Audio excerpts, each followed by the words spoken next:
tal, amigos? ¿Cómo están? Sean muy bienvenidos a un programa más en el que estudiamos la palabra del Señor.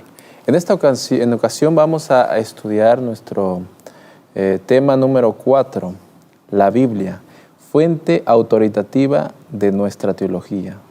Y para eso tenemos invitado especial en esta ocasión. Se encuentra con nosotros Joaquín. Bienvenido, Joaquín.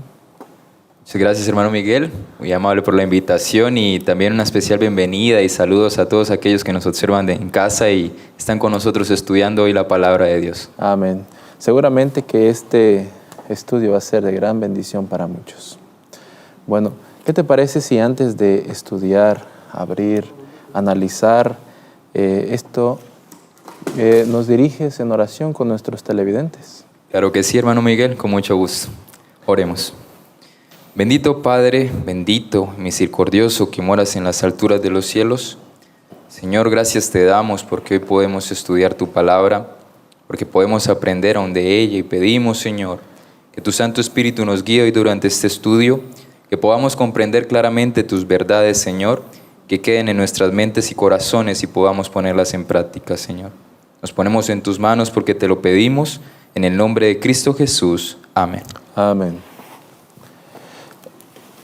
En el cristianismo, en el mundo cristiano, existe un sinnúmero de religiones cristianas que profesan tener la verdad. Sin embargo, todas profesan tener la verdad y basarlas en la Biblia, en la Escritura. Y uno se pregunta, ¿por qué hay tantas religiones en el mundo cristiano si solamente existe una Biblia? ¿No será más fácil que exista una sola religión teniendo una sola Biblia? ¿Por qué razón hay tantas religiones? Yo creo que es por la interpretación que se le hace a la Escritura. Y en esta ocasión, Joaquín, vamos a estudiar algunos factores que influyen positivo o negativamente a la interpretación bíblica. Y algunos quiero mencionar: la tradición, las costumbres de familia, las costumbres de pueblo, la cultura de cierto país, la cultura de cierta zona, la experiencia propia de una persona o de grupo también, y el razonamiento. Pero primero comencemos con la tradición, Joaquín. Primero, ¿qué es la tradición? Ok, sí, la tradición podemos partir desde el punto de que son un conjunto de ideas, creencias, incluso doctrinas que se han transmitido de generación en generación. Esto en sí no es malo, es más bien nos ayuda a hacer una rutina de nosotros y por lo tanto fundamentar ciertas cosas que son necesarias para nuestro diario vivir. Pero debemos tener cuidado con ellas, y a la vez aprovecharnos de estas costumbres, ya que nos ayudan a mantenernos conectados con nuestras raíces. Pero debemos examinar estas raíces de acuerdo precisamente a la luz de la Biblia, si son correctas o no. Ok, gracias. ¿Cómo influye en nuestra interpretación? Ok.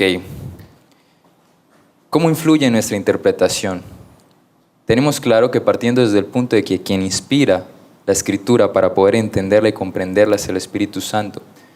Pero debido a que tenemos esas raíces en nuestro carácter, algunas veces la cultura no es exenta de estar con mancha de pecado. Es por eso que al momento de interpretar la Biblia, por motivos de que la tradición se da por largos periodos de tiempo, tiende de una u otra manera a dañar todo aquello que debiera ser correcto a la luz de la Biblia. Es decir, te doy algunos ejemplos.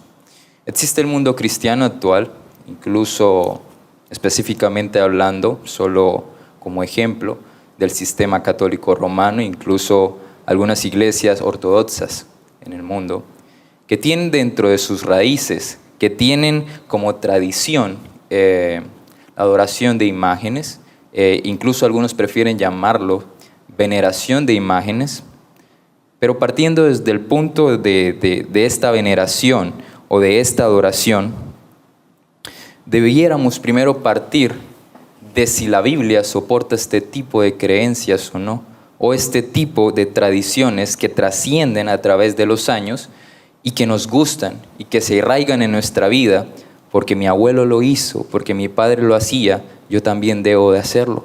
Aunque, perdón que te interrumpa, aunque la Biblia diga lo contrario, ¿qué consecuencia puede haber si coloco la tradición de mis padres, en este caso, adoración a ídolos o a santos, perdón, también, sobre la Escritura, cuando la Biblia dice no te inclinarás a ellos? Así es, precisamente ese punto estaba por tocar. Ahora, cuando medimos estas tradiciones, cuando medimos esto que tanto nos gusta a través del tiempo, pero lo medimos de acuerdo a la palabra de Dios, si es correcto o no, entonces entendemos que, por ejemplo, en Éxodo 20, específicamente en el segundo mandamiento, nos habla: no te harás imagen ni semejanza de lo que hay arriba en el cielo, ni abajo en la tierra, ni en las aguas debajo de la tierra. No te inclinarás a ellas, ni las adorarás. Porque yo soy Jehová tu Dios, fuerte y celoso, que visito la maldad de los padres sobre los hijos, hasta la tercera y cuarta generación de los que me aborrecen, pero hago misericordia a millares de los que me aman y guardan mis mandamientos. Cuando yo mido esta tradición con respecto a esto, comprendo que a la luz de la Biblia no es correcto, y es cuando yo debo de corregir ciertas cosas de mi diario vivir. Otro ejemplo lo podemos encontrar con que a través de los años el mundo cristiano, incluso el protestante, ha adquirido la adoración, día de adoración, como día domingo, bajo la excusa, podría decirse, o bajo el conjunto de ideas de que como Cristo resucitó en el primer día de la semana, entonces por preferencia propia decidimos coger como día de adoración o tomar como día de adoración el día de domingo. Pero cuando vamos a la Escritura, exactamente, precisamente a los 10 mandamientos, encontramos que en Éxodo 20, un poco más adelante del segundo mandamiento, nos habla en el cuarto mandamiento sobre el día de reposo. ¿Y qué te parece si lo recordamos, Miguel? Muy bien, adelante. Dice: acuérdate del día de reposo para santificarlo. 6 días trabajarás y harás toda tu obra, pero el séptimo es día de reposo para Jehová tu Dios, o el santo sábado es día de reposo para Jehová tu Dios. No harás en él obra alguna, ni tú, ni tu hijo, ni tu criada, ni tu siervo, ni tu bestia, ni el extranjero que está dentro de tus puertas. ¿Por qué? Porque en 6 días hizo Dios los cielos y la tierra, el mar y todas las cosas que en ellos hay. Por tanto, Dios bendijo el sábado y lo santificó. Amén. Es por eso que cuando medimos esas creencias, cuando medimos todo esto de nuestra tradición, entendemos que la Biblia siempre tendrá la razón y me ayudará a comprender la verdad. Amén. ¿Tienes algún otro ejemplo? No, esos serían hasta el momento los ejemplos. Muy bien, entonces pasamos al siguiente factor de influencia de interpretación bíblica. Y esta es la experiencia cristiana. Ahora, ¿es importante la experiencia cristiana? O sea, la letra de la Biblia a la experiencia, a la vida. La experiencia cristiana es importante. Nos ayuda a no tener una simplicidad en nuestra vida. Es importante vivir esa experiencia con nuestro Dios necesaria para tratar de sentirnos vivos, cálidos, con la palabra de Dios y con una espiritualidad necesaria. Pero debemos tener cuidado con ello.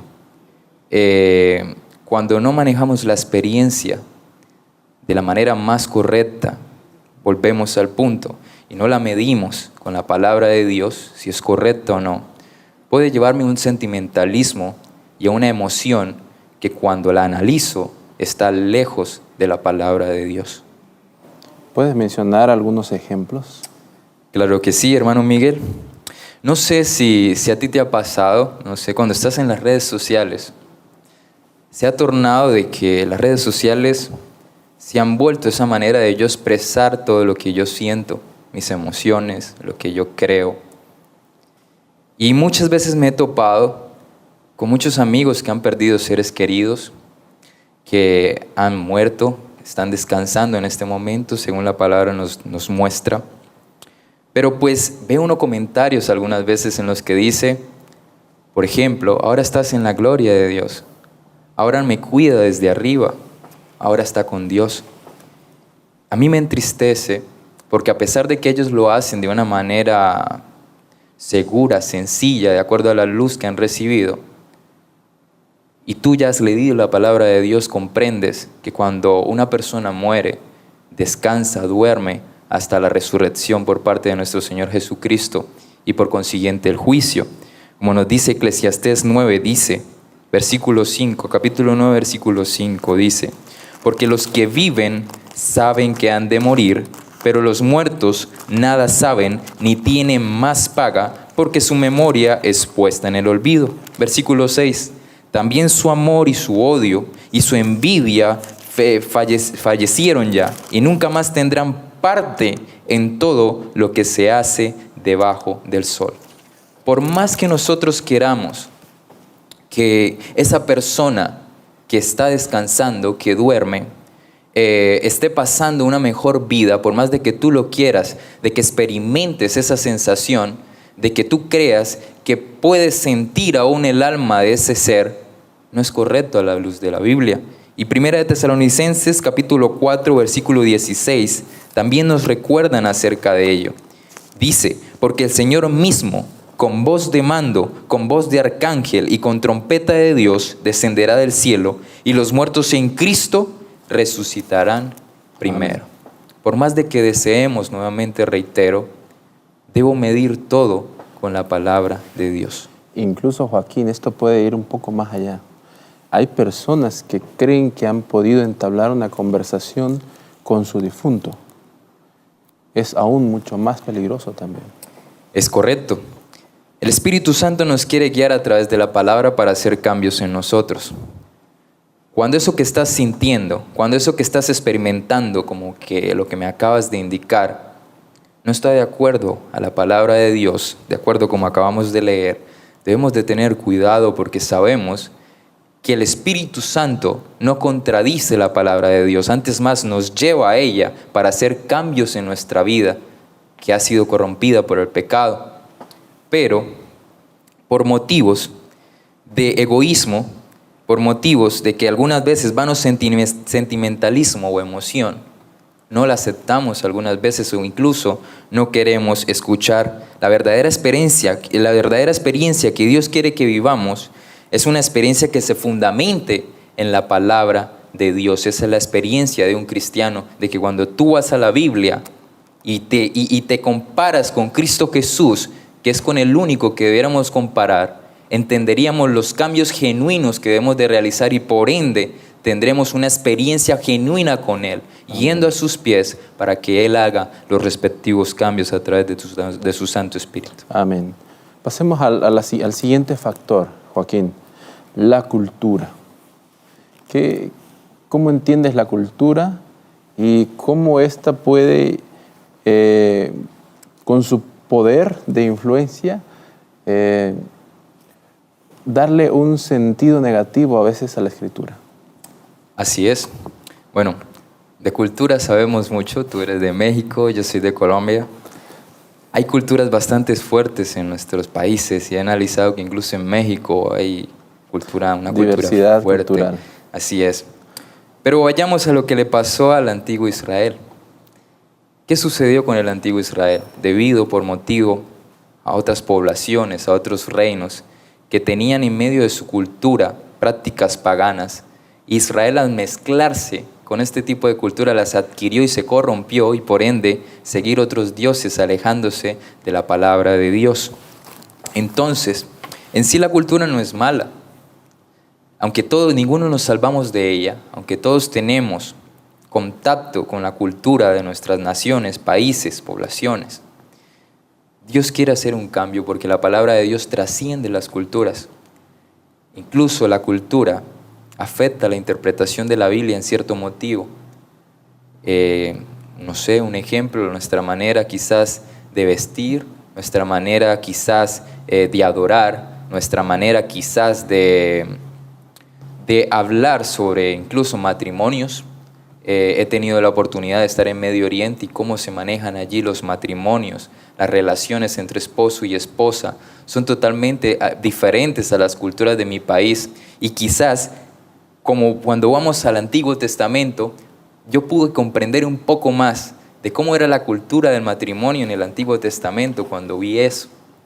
Pero cuando tú vas a Dios, Él te ayuda a comprender, incluso te ayuda a que tu cultura no te afecte en el diario vivir de un cristiano de acuerdo a los parámetros de la palabra de Dios, sin disminuir la capacidad de cambio que tiene esta en mí, permitirme ser cambiado por ella, mas no acomodar mi vida a la palabra de Dios. Es lo que debiéramos de hacer. O sea, adaptarnos a la palabra que Dios pronuncia, en lugar de adaptar la palabra a nosotros sería, o a nuestra cultura.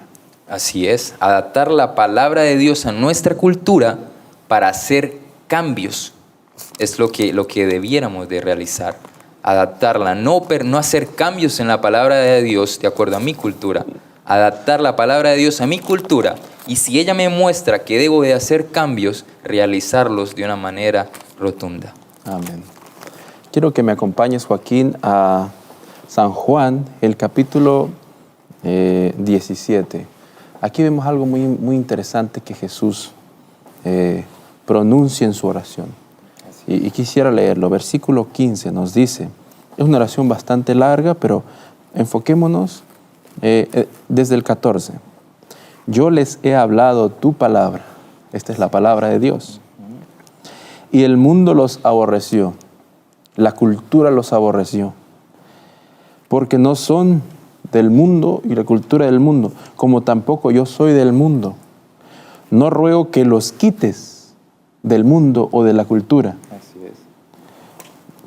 sino que los guardes del mal en medio de esa cultura. No son del mundo, como tampoco yo soy del mundo. ¿Cuál es la solución para estar en el mundo y ser guardados del mal, Joaquín? Creo que el mismo capítulo nos da la respuesta. Como indicabas anteriormente, Dios no nos quiere separar del mundo. Es más, es allí en el mundo en donde nosotros necesitamos hacer la obra, salvar las almas que perecen por falta de conocimiento. Pero no es fácil. Es muy fácil adquirir cambios en nuestra vida por motivo de la cultura. Es más bien una verdadera prueba. Es una lucha constante, peleando con Dios, con Cristo Jesús de nuestro lado, para vencer este tipo de situaciones que pueden hacer cambios de manera fácil en nuestra vida por pertenecer a una tribu, a una población, incluso a una familia que tiene ciertas culturas.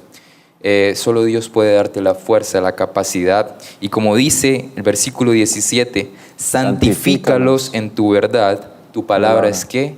Verdad. Y la verdad nos hará libres, así es, estando aún en la cultura. Así es. Amén. Dios no quiere separarnos, Dios quiere que luchemos allí. Él entiende que no es fácil, pero Él dice que podrá santificarlos con su verdad, santificarnos con su verdad, con su palabra. Amén, que así sea. Pasamos al siguiente factor de interpretación que afecta nuestra interpretación bíblica, y es la razón.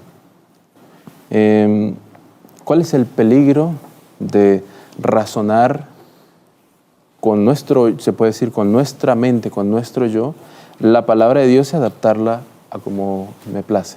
Así es, pero antes de eso, hermano Miguel, acabo de recordar, hay un consejo hermoso por parte de la Pluma Inspirada que creo que nos ayudaría a fundamentar y entender un poco mejor la temática de la cultura. ¿Qué te parece si lo leemos antes de continuar? Dice, adelante. La Pluma Inspirada, Elena de White, dice: los seguidores de Cristo han de estar separados del mundo en sus principios e intereses, pero no deben aislarse del mundo. El Salvador trataba constantemente con los hombres, no para alentarlos en cosa alguna que no estuviese de acuerdo con la voluntad de Dios, sino para elevarlos y ennoblecerlos. De esta manera podríamos entender un poco mejor de los requerimientos de Cristo en cuanto a un lugar específico al mundo, que es donde debemos trabajar con su obra. Amén. Así es. Bueno, y entonces, sobre el racionalismo. La pregunta era, ¿cuál es el peligro del racionalismo? Y para con esto, ¿cierto? ¿Cuáles son los peligros del racionalismo? Bueno, partiendo desde el punto de que el ser humano, específicamente el mundo occidental, ha adquirido cierta manera de pensar en la que indican que la razón, el racionalismo, trasciende la verdad o trasciende todo aquello que de una manera intelectual yo no pueda explicar. Es decir, hemos llegado a un punto en el que incluso el racionalismo o la razón no ha afectado la palabra de Dios, ha afectado la creencia del cristiano en el sentido de que incluso han eliminado la idea de que aquello que no sea razonable, aquello que no sea intelectual, como por ejemplo la venida virginal de nuestro Señor Jesucristo, como por ejemplo todos los milagros que Él realizó, para ellos no es racional, para ellos simplemente esto no pudo ser de una manera intelectual. Hay que quitarlo de la Biblia. Exactamente, entonces incluso ellos lo erradican porque para ellos esto no es racional, pero olvidamos que la Biblia trasciende todo aquel intelecto minimizado del ser humano y que se ha afectado tanto por el pecado desde el principio. En cuanto a la razón, quisiera indicarte, mi hermano, de que, como nos muestra en Efesios capítulo 4, versículo 18, dice, tendiendo el entendimiento entenebrecido, ajenos de la vida de Dios por la ignorancia que en ellos hay, por la dureza de su corazón. Pero cuando entendemos qué es el corazón realmente, aquello que tú sientes, aquello que te afecta de una manera emocional, realmente eso está en nuestra mente, eso está en nuestro cerebro, aquí en el lóbulo frontal, en donde tú procesas toda la información, todo lo que Dios quiere arreglar, es lo que se ha perdido. Pero tristemente estamos viendo hoy en día que esta temática de racionalismo, la razón, está incluso por encima de la misma iglesia. E incluso se han atrevido a indicar que está por encima de la palabra de Dios. Pero como nos dice la Biblia, la mente del ser humano está entenebrecida.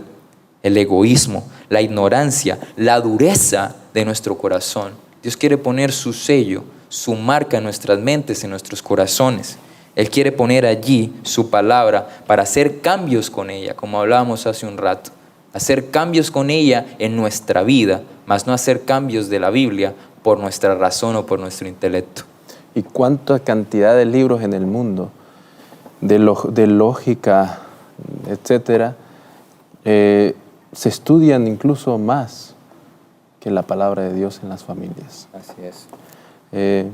Para ir terminando, Joaquín, ¿por qué hemos de confiar que este libro es la verdad absoluta? ¿Y qué podemos encontrar en él? Okay. La misma Biblia nos da la respuesta. La Biblia, partiendo desde el punto de que posee una sana doctrina, y la podemos encontrar en 1 de Timoteo capítulo 4, versículo 6, dice, si esto enseñas a los hermanos, serás buen ministro de Jesucristo, nutrido con las palabras de la fe y de la buena doctrina que has seguido. Entonces, ¿cómo podemos confiar en la palabra de Dios? A pesar de un mundo que está en tinieblas, a pesar de un mundo que la quiere pisotear, incluso con la razón humana. Dice, porque la palabra de Dios es confiable y merece plena aceptación. La palabra de Dios no debe de ser juzgada. Antes bien, la palabra de Dios debe juzgar mi vida. ¿Por qué? Porque quien envió su palabra a través de hombres fue el mismo Dios. Espíritu Santo. Así es, a través del Espíritu Santo. Es por eso que Él tiene el derecho de que nosotros seamos juzgados por ella y no nosotros juzgar su veracidad con nuestra vida pecaminosa y llena de tanta de tanta suciedad. Someter nuestra cultura, nuestro razonamiento, nuestra experiencia, nuestra tradición, nuestra lógica, nuestro punto de vista de ver las cosas a la palabra de Dios. Así es. ¿Qué llamado Dios nos está haciendo, Joaquín? Dios nos está llamando, hermano Miguel, a que a pesar de nuestra cultura, a que a pesar de todas las temáticas que hemos estudiado en este día, como lo son las tradiciones, las experiencias, la razón, la cultura, tú aceptes este libro como trascendente a todo ello. Tú lo aceptes para hacer cambios en tu vida. Tú lo aceptes para permitir de que Dios utilice su Santo Espíritu a través de ella y por consiguiente nosotros vayamos a los pies de Cristo para perdonar nuestras manchas, para perdonar nuestro pecado y permitir que Él nos siga moldeando con su poder, no por nuestras fuerzas, sino por su poder. Amén. Muchas gracias, Joaquín, por habernos acompañado y reflexionado en este importantísimo tema acerca de la interpretación de la Escritura. Muchas gracias a usted, hermano Miguel. Esperamos que todos en casa podamos haber comprendido la palabra de Dios por medio de su Santo Espíritu. Que así sea. Amén. A ti, amigo querido, quiero leerte el siguiente texto para despedirme. Nos dice Isaías 8, 19 y 20. Y si os dijeren, preguntad a los encantadores y a los adivinos, que susurran hablando, responded, ¿no consultará el pueblo a su Dios? ¿Consultará a los muertos por los vivos? A la ley y al testimonio. Si no dijeren conforme a esto, es porque no les ha amanecido. Que Dios te bendiga y te guarde siempre. Nos vemos pronto.